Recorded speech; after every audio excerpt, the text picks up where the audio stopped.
Hello बच्चों, MK chemistry classes में आपका स्वागत है। बच्चों, ठोस अवस्था के अंतर्गत हम लोगों ने आयनिक यौगिकों की क्रिस्टलीय संरचना को पढ़ा था। उसमें बताया गया था कि आयनिक यौगिकों की जो क्रिस्टलीय संरचना होती है दो प्रकार की होती है। ए बी प्रकार के आयनिक क्रिस्टलीय यौगिकों की संरचना और AB2 या A2B प्रकार की आयनिक यौगिक क्रिस्टलीय संरचना, जिसमें हम लोगों ने ए बी प्रकार की आयनिक क्रिस्टलीय संरचना को पढ़ लिया था। आज हम लोग AB2 और A2B प्रकार के आयनिक यौगिकों की संरचना को पढ़ेंगे। तो आइए शुरू करते हैं। AB2 प्रकार के आयनिक यौगिक। बच्चों, जो AB2 प्रकार के आयनिक यौगिक होते हैं, इसमें जो धनायन और ऋणायन होते हैं, इनके बीच अनुपात जो होता है बच्चों, वो 1:2 का होता है। आप इससे भी देख सकते हो, ये A को यदि हम धनायन माने तो इसके 1 एटम आपको यहाँ पे दिख रहे हैं, और B को यदि ऋणायन माने तो B के 2 एटम यहाँ पे दिख रहे हैं। तो इस प्रकार के जो यौगिक होंगे AB2 प्रकार के, इसमें धनायन और ऋणायन का जो रेशियो होगा 1:2 का होगा। इसमें हम लोगों ने जब इसका वर्गीकरण पढ़ा था वहीं में बताए थे कि AB2 प्रकार के जो आयनिक यौगिकों को हम लोग पढ़ते हैं, उसमें उदाहरण के रूप में हम लोग कैल्शियम फ्लोराइड को लेते हैं। इसीलिए इस संरचना को फ्लोराइड संरचना यानी फ्लोराइड स्ट्रक्चर भी कहा जाता है। इसमें आप बड़ी आसानी से देख सकते हो कि कैल्शियम के 1 परमाणु और फ्लोरीन के 2 परमाणुओं द्वारा इस कैल्शियम फ्लोराइड का निर्माण हुआ है, अर्थात रेशियो धनायन और ऋणायन का कितना है, 1:2 का है। तो इतनी सारी चीजें आपको पीछे भी बताई जा चुकी थी। आइए इस फ्लोराइड संरचना के बारे में कुछ अन्य चीजों को जानते हैं कि पैकिंग कौन बनाता है और पैकिंग से बने वॉइड्स में कौन समाहित होता है। बच्चों, इसके पहले जितने भी आप संरचना पढ़े हो, चाहे NaCl प्रकार की हो, चाहे CaCl प्रकार की हो, चाहे ZnS प्रकार की हो, सब में पैकिंग ऋणायन ही बनाता है। और जब ये टॉपिक शुरू हुआ तब भी मैंने बताया था आपको कि पैकिंग इस प्रकार के आयनिक यौगिकों में पैकिंग प्रायः ऋणायन ही बनाता है, क्योंकि ऋणायन की जो साइज होती है वो धनायन की अपेक्षा बड़ी होती है। ये सारी चीजें क्लियर हो गया था। लेकिन बच्चों, ये एक अपवाद है। कैल्शियम क्लोराइड की जो संरचना है, ये पैकिंग के अकॉर्डिंग देखा जाए तो अपवाद है। अपवाद का मतलब क्या हुआ कि बाकी सभी आयनिक यौगिकों में, आयनिक क्रिस्टलों में जो पैकिंग थी वो ऋणायन बना रहा था, लेकिन यहाँ जो पैकिंग होगी बच्चों वो धनायन बनाएगा। अब इसका कारण ये होता है कि जो फ्लोरीन होता है, पीरियोडिक टेबल आप पढ़ोगे तो वैसे ही बताया जाता है, फ्लोरीन की साइज अन्य एटम की अपेक्षा काफी छोटी होती है।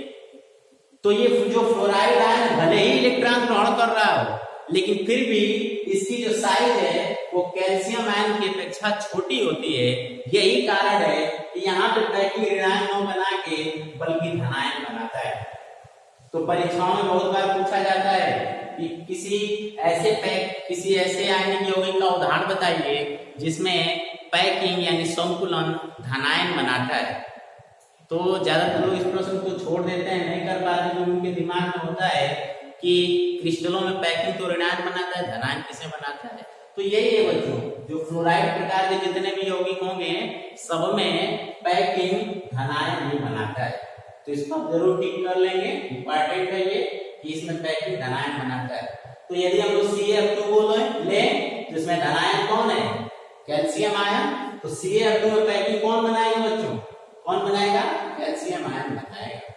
और चूंकि एक्सपेरिमेंटली देखा गया कि CaF2 की जो पैकिंग है वो किस प्रकार की होती है, FCC अर्थात फलक केंद्रित प्रकार की पैकिंग होती है, या इसको CCP भी बोलते हैं।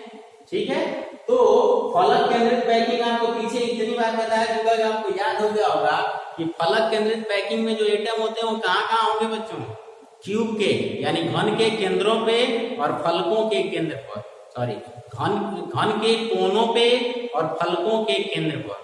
तो इसके हिसाब से इसकी रैंक निकाल लिया जाए। कोनों का हिस्सेदारी जानते हो, घन में 8 कोने होते हैं, एक कोने की हिस्सेदारी 1/8 होती है। तो इसके हिसाब से रैंक इसकी कितनी आ जाएगी, 1। और फलकों के केंद्र पर किसी भी क्यूब में 6 फलक होते हैं और एक फलक की हिस्सेदारी 1/2 होती है, तो रैंक कितनी आ जाएगी, 3 आ जाएगी। तो ओवरऑल इस कैल्शियम आयन के धनायन की हम रैंकिंग देखेंगे तो कितनी है 4।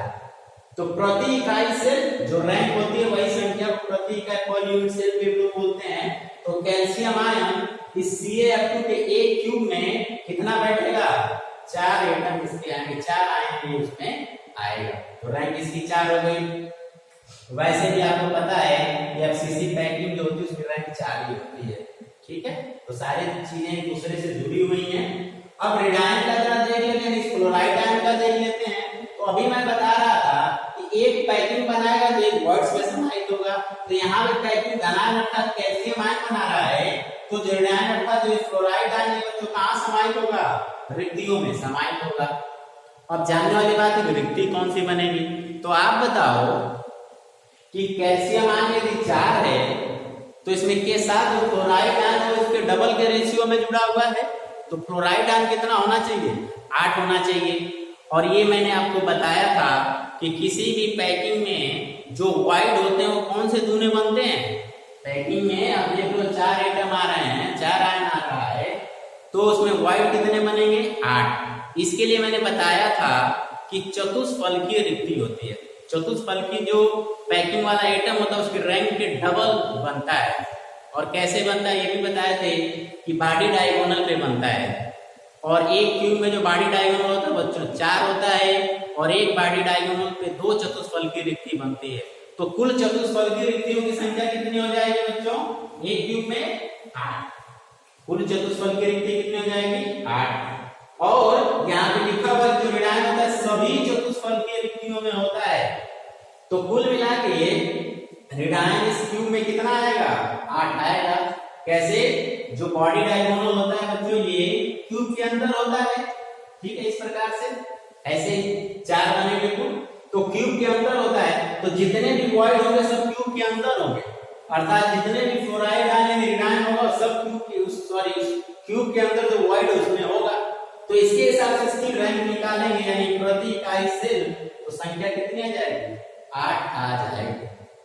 और आप देख लो कैल्शियम आयन 4, फ्लोराइड आयन 8। तो ये बताइए इसलिए अपनी प्रति इकाई सेल कितना होगा। यदि ये 4 है ये 8 है, इनका रेशियो 1:2 का है, तो इसकी संख्या कितनी हो जाएगी 4 हो जाएगी, क्योंकि एक कैल्शियम आयन के 2 फ्लोराइड आयन की जरूरत पड़ती है। तो एक यूनिट सेल में कैल्शियम फ्लोराइड की जो संख्या है वो 4 हो जाएगी। अब आइए इनका कोऑर्डिनेशन नंबर देख कर लेते हैं। कोऑर्डिनेशन नंबर क्या होता है कि एक धनायन कितने ऋणायन द्वारा घिरा होता है, और एक ऋणायन कितने धनायन द्वारा घिरा होता है, और धनायन कितने ऋणायन द्वारा घिरा होता है। ठीक है, ऋणायन ऋणायन से नहीं गिरता है, धनायन धनायन से नहीं गिरता है, क्योंकि पॉजिटिव चार्ज के पास नहीं आता है। इससे उस क्यूबिक सेल की उस आयनिक यौगिक की स्टेबिलिटी खत्म हो जाएगी बच्चों। तो ये दिमाग में रखिएगा हमेशा कि धनायन को हमेशा ऋणायन घेरता है और ऋणायन को हमेशा धनायन घेरता है। तो ये जो कोऑर्डिनेशन नंबर बताया जाता है यही तो बताया जाता है कि एक धनायन को कितने ऋणायन ने घेर रखा है और एक ऋणायन को कितने धनायन ने घेर रखा है। तो बच्चों एक कैल्शियम आयन को 8 फ्लोराइड आयन ने घेरेगा, ठीक है, और एक फ्लोराइड आयन को 4 कैल्शियम आयन घेरेंगे। कैसे, जरा एक उदाहरण देख लो। यहाँ पे बच्चों कैल्शियम आयन एक कॉर्नर पे, ठीक है, और कार्बन की हिस्सेदारी कितनी होती है 1/8। इसका मतलब है कि जो कार्बन का कैल्शियम आयन है बच्चों ये 8 अलग-अलग सेल में पड़ा होगा, और 8वां सेल का जो यहाँ पे मान लो ये बॉडी डायगोनल पे फ्लोराइड आयन है तो 8वां सेल का इसको घेरेगा। तो इस प्रकार से एक कैल्शियम आयन को 8 फ्लोराइड आयन और एक फ्लोराइड आयन को 4 कैल्शियम आयन घेरते हैं। कैसे, ये बताओ ये कहाँ पे स्थित है, चतुष्फलकीय रिक्तियों में। और चतुष्फलकीय रिक्ति कैसे बनेगी बच्चों, कैल्शियम आयन से बनेगी, कैल्शियम आयन के जो गोले होंगे उनसे बनेगी, और चतुष्फलकीय रिक्ति 4 बॉल से मिलकर बनी होती है। ये पीछे भी जब पॉइंट पढ़ाए थे तो बताए थे। तो इसलिए फ्लोराइड आयन की समन्वय संख्या 4 और कैल्शियम आयन की समन्वय संख्या 8 होगी। तो ये सारी चीजें आपको पीछे भी बताई जा चुकी हैं। आई होप आपको यहाँ भी समझ में आ गया होगा। अब हम लोग एक जो ये फ्लोराइड संरचना है यानी CaF2 प्रकार की संरचना है, ऐसे अन्य जितने भी यौगिक होते हैं मैंने यहाँ पे उदाहरण के रूप में लिखा हुआ है। इस प्रकार की संरचना वाले अन्य यौगिक जैसे barium fluoride, barium chloride, strontium chloride, cadmium fluoride, thorium oxide आदि, ये जितनी भी संरचनाएं हैं इन सभी की संरचना क्लोराइड की संरचना के समान ही होती है। तो परीक्षा में किसी की भी संरचना आपसे पूछे, यही सारी चीजें आप लिखोगे, सिर्फ आयन को आप चेंज कर दोगे। तो इसको अपनी कॉपी में नोट कर लीजिए। फिर हम लोग दूसरा पढ़ते हैं, A2B प्रकार के आयनिक यौगिक।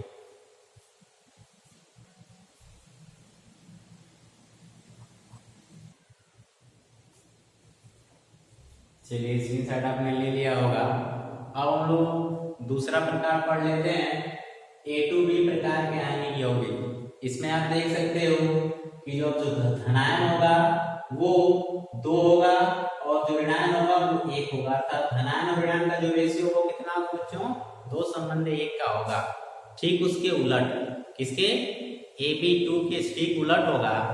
इसीलिए इस संरचना को हम लोग एंटी फ्लोराइड, चूंकि AB2 वाले को फ्लोराइड संरचना बोल रहे थे, इसीलिए इसको हम लोग उसके ठीक उलट है, तो इसलिए इसको हम लोग बोलते हैं एंटी फ्लोराइड संरचना।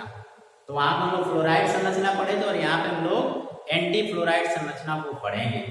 इसमें उदाहरण के रूप में किसको लिया गया था, Na2 सोडियम ऑक्साइड को लिया गया था। जो सोडियम ऑक्साइड की संरचना होती है बच्चों, वो एंटी फ्लोराइड संरचना होती है। इसमें धनायन और ऋणायन का रेशियो 2:1 का होता है। आइए इसके बारे में हम चीजों को जानते हैं। चूंकि इसमें भी फ्लोराइड है, तो जाहिर सी बात है कि इसकी भी जो पैकिंग होगी बच्चों ठीक उसी प्रकार से होगी। FCC प्रकार या CCP प्रकार की पैकिंग होती है। और संतुलन, अभी याद करिए कि वो फ्लोराइड संरचना था, ये एंटी फ्लोराइड संरचना है, तो पैकिंग तो ठीक वैसे ही होती है, लेकिन अब पैकिंग कौन बनाता है, ये उसके उल्टा हो जाएगा। वहां पे पैकिंग बच्चों धनायन बना रहा था और यहाँ पे पैकिंग ऋणायन बनाएगा।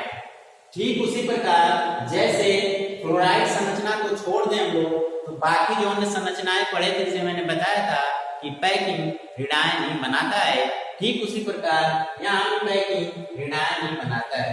यही कारण है कि इसको एंटी फ्लोराइड संरचना कहा जाता है, क्योंकि फ्लोराइड में पैकिंग धनायन बनाएगा और यहाँ पे पैकिंग ऋणायन बनाता है। इसमें ऋणायन का काम कौन कर रहा है बच्चों, ऑक्सीजन, और पैकिंग कौन सी है, FCC। तो अब आप समझ गए होंगे जो ऑक्साइड आयन है, जो ऑक्सीजन आयन के रूप में है, ये उस क्यूब में कहाँ मौजूद होगा, कहाँ होगा, फलकों घन के कोनों पे, और इसकी हिस्सेदारी निकालेंगे तो 1 आएगा, और फलकों के केंद्रों पर इसकी हिस्सेदारी निकालेंगे तो 3 आएगा। तो इस प्रकार से इसका ओवरऑल जो रैंक होगी बच्चों कितनी आ जाएगी, 4। तो वैसे भी आपको बार बार बताया कि FCC पैकिंग की जो रैंक होती है बच्चों 4 ही आती है। तो ऑक्सीजन आयन प्रति इकाई सेल कितना हो गया, 4 हो गया। अब धनायन के बारे में देख लेते हैं। धनायन कहाँ पर होगा बच्चों, सभी चतुष्फलकीय रिक्तियों में।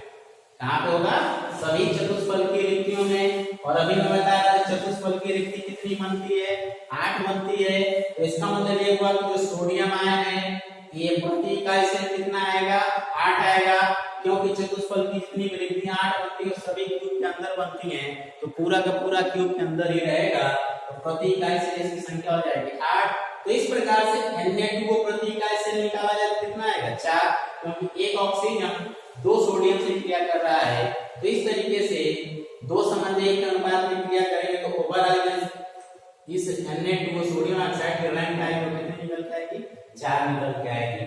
समन्वय संख्या देख लेते हैं। ऑक्सीजन आयन की समन्वय संख्या 8 होगी, दैट मींस एक ऑक्सीजन आयन 8 सोडियम आयन से घिरा होगा, और सोडियम आयन की समन्वय संख्या 4 होगी। इसका मतलब ये हुआ कि एक सोडियम आयन 4 ऑक्सीजन आयन से घिरा होगा। ठीक है, इस प्रकार के आयनिक यौगिकों की संरचना कुछ हम उदाहरण देख लेते हैं, जैसे लिथियम ऑक्साइड, पोटेशियम ऑक्साइड, यहाँ पे क्लोरेट बोलते हैं इसको, और सोडियम सल्फाइड। ये जितनी भी संरचनाएं हैं बच्चों, ये सभी की सभी संरचना Na2O प्रकार की या एंटी फ्लोराइड संरचना या A2B प्रकार की आयनिक संरचना कहलाती है। तो आई होप आपको सारी चीजें समझ में आ गई। हम लोगों ने जितने भी आयनिक यौगिकों के प्रकार होते हैं सबको पढ़ लिया। अगले वीडियो में हम लोग नेक्स्ट टॉपिक पे चर्चा करेंगे। तब तक के लिए धन्यवाद।